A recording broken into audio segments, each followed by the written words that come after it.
Bonjour à tous et à toutes, j'espère que vous allez bien.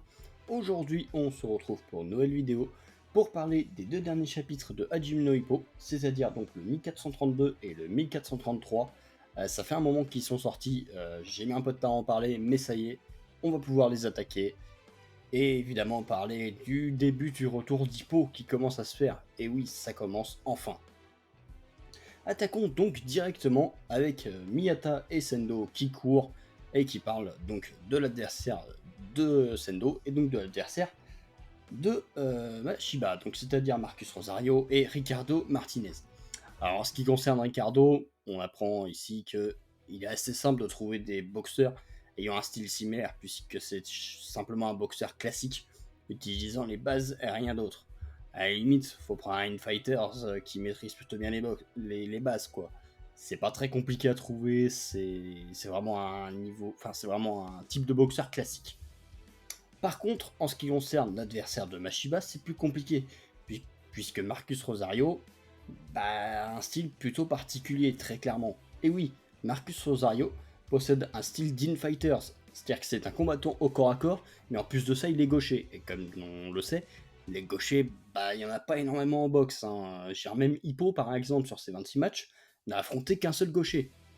Et Sendo, pareil, il n'a affronté qu'un seul gaucher. Donc c'est-à-dire que voilà, il n'y en a pas beaucoup. Et donc forcément, c'est des combattants où il est difficile de leur faire face. Pour quelle raison?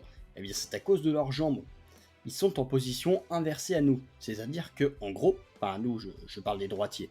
C'est-à-dire que, en gros, leurs jambes vont s'entrecroiser, et puis ça va finir en croche-patte, et évidemment, les coups pourront être bloqués plus facilement. Puisque eux pourront utiliser leur main forte pour bloquer votre main faible. Et c'est là que ça va être un petit peu compliqué forcément de gérer. Et d'ailleurs, on a pu le voir Hippo justement lors de son dernier match contre Guevara, qui était justement un gaucher, et il s'est souvent emmêlé les pinceaux. Alors, évidemment, il n'y a pas que pour ça qu'il a perdu, mais ça en fait partie quand même. Donc, les gauchers sont réellement une menace. Et d'ailleurs, encore plus dans le cas de Mashiba, qui justement se centre justement beaucoup sur ses jambes et sur ses jabs. Sauf que du coup, tout sera paré par son adversaire. Donc va très clairement falloir qu'il trouve une autre méthode. Mais bon, ça, il y a un boxeur qui sera parfaitement trouvé pour cela. On en parle justement un petit peu plus tard dans le chapitre, et vous savez très bien de qui je parle. En attendant, on se retrouve donc au club de Mashiba, avec son coach qui cherche justement un combattant, pouvant imiter le style de Rosario, pour affronter Mashiba. Mais le problème ici, c'est pas forcément d'imiter son style seulement, mais aussi de pouvoir s'adapter au style de Mashiba, puisqu'évidemment il a un style très particulier en utilisant le style Hitman, et avec ses flicker jab, évidemment tout le monde ne peut pas s'y adapter en 5 minutes. Et d'ailleurs, on apprend que même au niveau Asie, donc dans toute l'Asie, il n'y a personne qui a l'air de pouvoir répondre à ces conditions. Et puis, sur la page suivante, on se retrouve avec Hippo, qui analyse un petit peu, Rosario du coup, et qui justement observe un petit peu son style de combat, et se rend très vite compte évidemment que c'est un combattant au corps à corps. Mais pas seulement, il se rend compte également que tout ce qui est flicker, enfin tout ce qui est jab du gauche, c'est globalement inutilisable, puisque Rosario va tout simplement le bloquer avec sa droite, qui sera justement pile poil dans le bon axe. Donc le flicker jab déjà, on peut oublier. Et c'est d'ailleurs pour ça aussi, je pense, qu'on voit Mashiba s'entraîner réellement au corps à corps, parce qu'il sait très bien que c'est là que ça va se jouer. Il pourra pas jouer à la distance face à un adversaire comme ça, et il le sait très bien. Ensuite, donc, on a Hippo qui fait des prédictions, on va dire, sur qu'est-ce qui pourrait être utile, sauf qu'il se rend compte que finalement rien ne marche face à un adversaire pareil. Marcus Rosario, globalement, possède des techniques très intéressantes. C'est-à-dire, il possède une technique d'esquive, avec des mouvements tech qui ressemblent énormément à Dempsey Roll, et en plus de ça, il peut envoyer des sortes d'uppercuts, on va dire, des coups vraiment puissants, qui ressemblent au Gazelle Punch d'Hippo.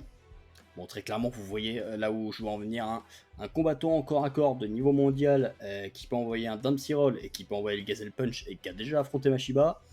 En effet, j'en vois un, il est pas très loin. Mais bon, on verra ça très vite de toute façon. Voilà. Et par contre, ce qui est intéressant aussi, c'est qu'on a un Hippo qui dit justement que c'est le pire adversaire pour Mashiba. Inconsciemment, Hippo sait donc aussi que lui-même est le pire adversaire pour Mashiba. C'est d'ailleurs pour ça qu'il a réussi à le battre, et que même s'il devait s'affronter de nouveau, à poids équivalent, Hippo l'emporterait limite sans souci à l'heure actuelle. Vraiment, il pourrait le coucher, mais comme jamais. De toute façon, je pense que ça se verra s'ils s'affrontent en spar. Je pense clairement que Mashiba, il va manger le tapis, et pas qu'une fois. Et là, nous avons donc Hippo, qui cherche justement un combattant avec les conditions réunies pour pouvoir s'entraîner avec Mashiba. Et il va réussir à pas trouver quand même.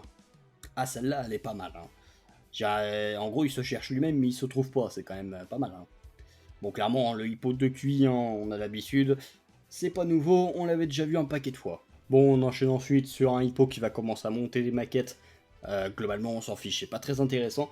Par contre, ce qui est intéressant, c'est qu'il va parler justement de la technique qu'utilisera globalement Rosario pour mettre KO Mashiba. C'est-à-dire qu'au moment où il va lâcher sa droite, en gros, Mashiba aura perdu parce qu'il va se manger un contre du futur du gauche qui va faire plus que mal à mon avis. Et ce coup-là, c'est sûr et certain qu'on va le voir sur le ring et que ça va mettre un bon down bien sévère dans la tronche de Mashiba. C'est sûr et certain. Ensuite, nous avons un Hippo, un Kie qui va demander des nouvelles justement de Mashiba en appelant par intermédiaire son coach. Et on apprend que du coup, Mashiba s'entraîne toujours. Mais ce qui est intéressant et surprenant, c'est que son coach dit que sa gauche est toujours destructrice. Alors, est-ce que son coach ne se serait du coup pas rendu compte que la gauche de Mashiba sera complètement inutile lors du match? Ou est-ce que Mashiba aurait déjà trouvé une astuce pour gérer ce gaucher? Difficile à dire, les deux sont possibles, parce que bon, malheureusement, je vais être méchant, mais le coach de Mashiba, on n'a jamais réellement vu de quoi il était capable. C'est toujours des décisions de Mashiba en général. Son coach, il est là pour faire joli. Je suis désolé, mais faut le dire. C'est pas comme Kamogawa ou le coach de Sendo. C'est vraiment un coach qui sert à rien. C'est dommage quand même. Pour un coach de niveau mondial, normalement, enfin d'un combattant de niveau mondial, peut-être falloir qu'il se réveille un peu.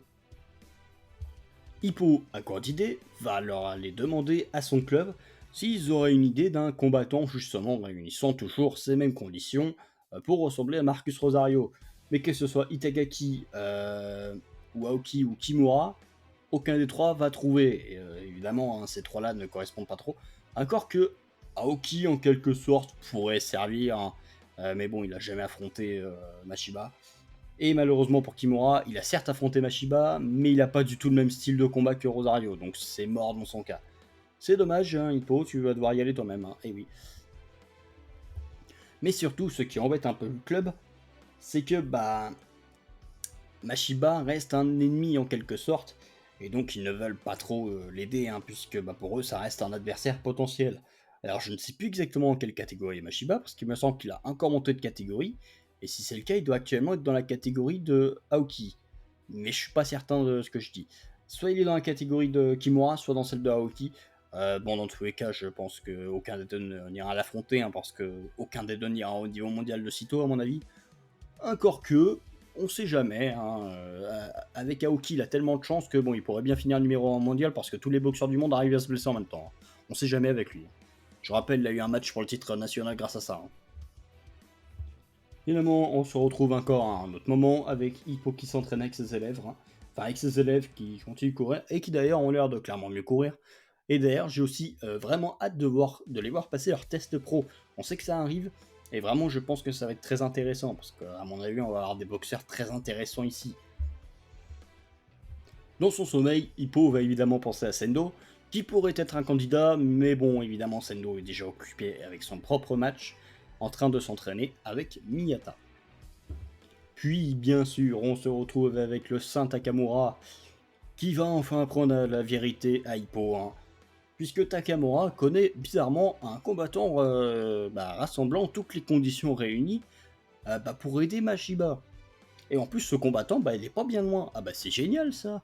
Un combattant qui est pas bien loin, qui a déjà affronté Mashiba. Et voilà. Bon, Hippo, il reconnaît toujours pas. Et Takamura va faire son petit tour de magie en lui disant le coup du regarde mon beau miroir. On la connaît celle-là. Et en gros, bon, il demande à Hippo de regarder dans son œil pour apercevoir la vérité et cette d'ahurie du mec qui devrait y aller, justement, aller affronter Mashiba. Et bien évidemment, Hippo va se voir lui-même et va sembler, mais vraiment super surpris. Alors que très clairement, bon, c'est très bien qu'Hippo rassemble toutes les conditions. Et tout le monde sait, j'espère, que le Hippo actuel a largement le niveau mondial. Il est même au-dessus en réalité. Oui, faut le dire à un moment, hein, le hippo actuel est juste au-dessus du niveau mondial, hein, c'est absurde, hein.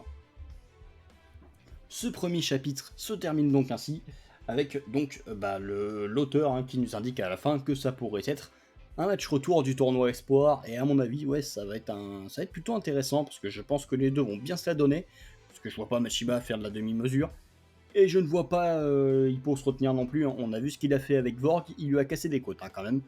Voilà, on attaque donc avec le chapitre 1403, qui attaque donc directement la suite donc de la fin du 1432, avec un hippo qui effectivement récapitule et se rend compte enfin à la bonne heure que tout lui correspond, sauf une chose qu'il va citer, il n'est pas coché. Sauf que c'est un petit peu faux en réalité, puisque Takamura va lui montrer que lorsque Hippo utilise le Dempsey Roll, pendant un instant, en fait, il devient gaucher. Il aborde une position de gaucher, puisque ses pieds bougent en même temps que ses bras. Ce qui fait qu'il utilise, en fait, une garde de gaucher à ce moment-là. Donc en réalité, si Hippo a bel et bien toutes les conditions réunies pour ressembler à un adversaire comme Marcus Rosario. Mais bon, Hippo ne veut rien entendre et il dit que par contre, quand il s'élance, il est obligé de s'élancer dans une position de droitier. Mais Takamura lui dit que change de position et t'inquiète pas, ça ira. Et d'ailleurs, ça montre très clairement que Takamura comprend quel niveau a Hippo actuellement. Et il sait très bien que pour Hippo, ça sera pas très compliqué, hein. Genre oui, Takamura se moque de tout le monde, sauf d'une seule personne, et c'est bien Hippo. À aucun moment, Takamura n'a sous-estimé Hippo, ce n'est jamais arrivé, et il l'a toujours considéré comme un combattant à part entière, et ce depuis le début du manga. On rappelle que, dès le début justement, lorsque Hippo avait fait le test des 10 feuilles, Takamura s'attendait à ce qu'il les attrape avec 2 mains, sauf qu'Hippo les avait attrapés avec une seule main, ce qui l'avait surpris. Et je trouve que déjà rien qu'à partir de là, réellement, depuis toujours en fait, Takamura a pris Hippo au sérieux. Et même par exemple, on l'a vu lors de son match contre David Eagle, il disait très clairement que David Eagle c'était un Hippo mais du niveau mondial. Et il a toujours dit justement que ça serait le pire adversaire pour lui. Et ça pour moi c'est vraiment pas rien. De toute manière, on le voit lorsqu'ils s'entraînent les deux. Takamura a du mal contre Hippo. Faut le dire à un moment. Genre Takamura a démonté Sendo, mais par contre contre Hippo, il galère un peu. Clairement, il transpire bien. Et c'est vraiment normal dans le sens où le niveau de Hippo actuellement est juste absurde par rapport à sa catégorie, que ce soit en force, en vitesse ou quoi que ce soit. Et à partir de là, on va assister à quelque chose que j'attendais depuis longtemps. Oui, un Hippo qui s'entraîne. On a limite l'impression réellement que Hippo s'entraîne actuellement pour préparer un match. Et ça, on l'avait pas vu depuis le chapitre 1200 quand même, hein. On est au chapitre 1433. Ça commence à faire longtemps, et franchement ça fait du bien. On a donc un Hippo qui va commencer à utiliser sa main gauche de façon habituelle, et à partir de là, je pense qu'on va entrer dans quelque chose d'un petit peu particulier. Je m'explique. Le fait est que un hippo déjà droitier, actuellement, c'est monstrueux, surtout avec son Dempsey Roll. Alors imaginez un hippo qui en plus devient ambidextre. Il va se passer quoi quand il va revenir? C'est-à-dire que faut lui mettre qui en face? Parce que là, à ce niveau-là, je me dis, hippo, il va finir par monter de catégorie en fait, hein, parce que... Et en réalité, c'est même une possibilité. On n'est pas forcément à l'abri que Ricardo Martinez, après avoir vaincu Sendo, se décide à conquérir une nouvelle catégorie. Ce qui forcerait donc Hippo à changer de catégorie, mais surtout, ça forcerait Miyata aussi à changer de catégorie. On aurait donc un Miyata bien plus fort, et qui pourrait affronter Hippo. Et à partir de là, à mon avis, ça peut devenir intéressant. J'y avais pas pensé avant ce chapitre, mais je trouve que l'idée peut être plutôt pas mal. Alors, à voir si ça se fera ou non. Mais un hippo qui change de catégorie, c'est très clairement pas impossible à l'heure actuelle. Le problème étant que dans cette catégorie, il y a absolument personne qui peut lui tenir tête si ce n'est Ricardo. Et pour moi, forcément, c'est un petit peu compliqué parce que c'est-à-dire que si Hippo revient et que tu lui mets qu'un seul adversaire et qu'en plus il doit le battre, ça va être un petit peu compliqué. Je pense que tout le monde s'en rend compte. Et là, ça va le devenir encore plus si on a un Hippo qui devient ambidex, parce que ça veut dire qu'il va pouvoir changer de garde comme il veut. Et puis avec ces techniques, ça va être juste ingérable en fait, hein. Mais bon, nous n'en sommes pas encore là. Pour le moment, on a un Hippo qui teste justement cette technique en gaucher et qui se rend compte par exemple que son jab du droit n'est pas au point. D'ailleurs, on sait que lorsqu'il était actif, le gros point faible de Hippo, c'était son jab. Il avait complètement abandonné son jab et fonçait juste comme un fou, balançant des directs à tout va et surtout son Dempsey Roll. Enfin, sur la fin, sur ses derniers matchs. Et c'est là où justement Hippo tente de corriger, c'est-à-dire que maintenant il commence par les jabs. c'est-à-dire maîtriser son jab du droit avant de passer à d'autres techniques, comme des directs du gauche ou ce genre de choses. On a donc un hippo qui va faire de l'exercice continuellement, il va s'entraîner avec tout ce qui lui passe sous la main, et très clairement, on voit qu'il essaie de devenir gaucher, et on sait qu'il va y parvenir de toute manière, et réellement, en plus, il s'entraîne vraiment partout, hein. Comme disait Itagaki autrefois, ce type, il a vraiment un camp de boxe à la place du cerveau, hein. Franchement, maintenant, c'est sûr et certain, hein. Même sur un bateau, il arrive à s'entraîner. Puis, nous revoici là où Hippo faisait ses débuts, avec ses fameuses barres en métal, où il avait commencé à apprendre donc ses balancements. Le tout début justement de son Dempsey Roll, qui finalement avait commencé très tôt. C'est juste qu'après, il l'a poussé tellement loin que c'est devenu justement le Dempsey Roll qu'on connaît. Mais la base, c'était les balancements qu'il a appris lors de son match contre Ozuma. Ozuma qui était son deuxième ou troisième match, hein, je crois, donc forcément ça date un petit peu. Mais du coup, tout avait commencé ici, et on a un hippo qui va continuer cet entraînement, hein, qu'il fait depuis toujours, mais qui cette fois-ci va changer ses positions pour l'utiliser en mode gaucher. Bon, évidemment, il va se cogner la première fois, on a l'habitude. Finalement, je pense que c'est pas les coups de poing d'Alfredo Gonzalez qui lui ont fait ses lésions au cerveau. Je pense que c'est ces barres en métal qui se prend dans la tronche tous les jours. Ça va pas faire du bien à force, hein. Déjà, moi, quand je me prends une boîte à lettres, je douille, hein. Alors lui, des barres en métal, ça va faire bobo, hein. Puis il continue encore et encore, enchaînant les répétitions à l'infini. C'est le hippo qu'on connaissait tout simplement, un hippo qui s'entraîne à fond, et j'espère que dans le prochain chapitre, par pitié, va falloir que Kamogawa il nous lâche un truc en mode ah, tu vois, t'aimes bien t'entraîner, tu veux pas maintenant remonter sur le ring avec un short sur le derrière? Non, mais un petit truc comme ça, moi je dirais pas non, hein, parce qu'à un moment, il est en train de s'entraîner, maintenant faut passer à la suite, hein. Un combat, et voilà. Et finalement, sur cette fin de chapitre, on peut voir que Hippo est réellement en train de devenir un gaucher. Il a réussi les bases de son entraînement, et il parvient maintenant à passer les barres sans trop de problèmes. Il frôle à peine celle-ci, alors que là où on en est, il a dû s'entraîner à peine une semaine, hein. Déjà, ça montre que le talent d'Hippo est juste monstrueux. Parce que ça, malheureusement, je le vois beaucoup. Les gens qui te disent que Hippo, c'est juste un mec qui travaille, il a pas de talent, c'est complètement faux. Tiens, s'il avait pas de talent, il pourrait pas progresser de cette manière-là en une semaine. Genre vous, essayez de devenir gaucher en une semaine. Je pense que vous allez galérer un petit peu. Et surtout de devenir un bon combattant en une semaine, hein. C'est encore plus dur, je pense. On enchaîne donc sur un autre entraînement mythique de Hippo, hein, le fameux entraînement avec les plots, avec les troncs, hein, qu'il enfonçait dans la berge. Alors normalement il n'avait plus le droit de le faire, mais bon, on dirait qu'il en a rien à faire et il continue de le faire du coup. Bon bah voilà. Bon, il va l'utiliser autrement et va s'en servir du coup pour... il va l'utiliser un peu comme si c'était des coups de poing qui sont envoyés. Bon, au début il va se louper, mais petit à petit il va réussir. On connaît Hippo de toute manière, hein, c'est toujours ça, il va s'entraîner continuellement, et tant qu'il échoue, il recommence jusqu'à ce qu'il y arrive. Et pour le coup, cet entraînement, il arrive plutôt vite, hein, de ce qu'on voit, et il parvient même finalement à faire des combinaisons en mode gaucher. Enfin, réellement, il évolue à une vitesse effrayante, et je pense que Kamogawa, là, si lui demande de faire un petit tour de patte d'ours, je pense qu'il va s'envoler, hein. Et à mon avis, il y a moyen que ça arrive. Je pense qu'il y a Takamura qui pourrait lui dire hey, tu peux regarder un peu s'il a évolué, et puis bon, là, on va voir, on va voir s'il a évolué ou non. À un moment, je pense que ça va arriver. Surtout que pour moi, si Hippo doit servir de partenaire d'entraînement, je pense que Kamogawa va l'accompagner. Et si c'est pas lui, ce sera Takamura, mais il y aura quelqu'un pour l'accompagner. Et pour enfin voir les progrès actuels de Hippo.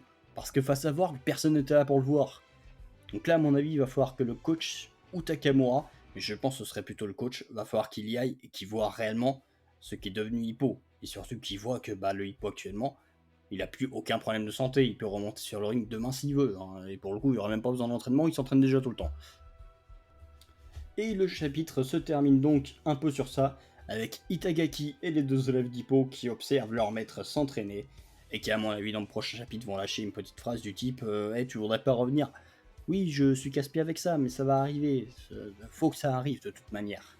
Le prochain chapitre va très clairement être très intéressant, parce que bon, je pense pas qu'il va direct aller voir Mashiba comme ça en mode random, coucou c'est moi, vas-y viens te taper. Ça pourrait être drôle, mais je pense pas.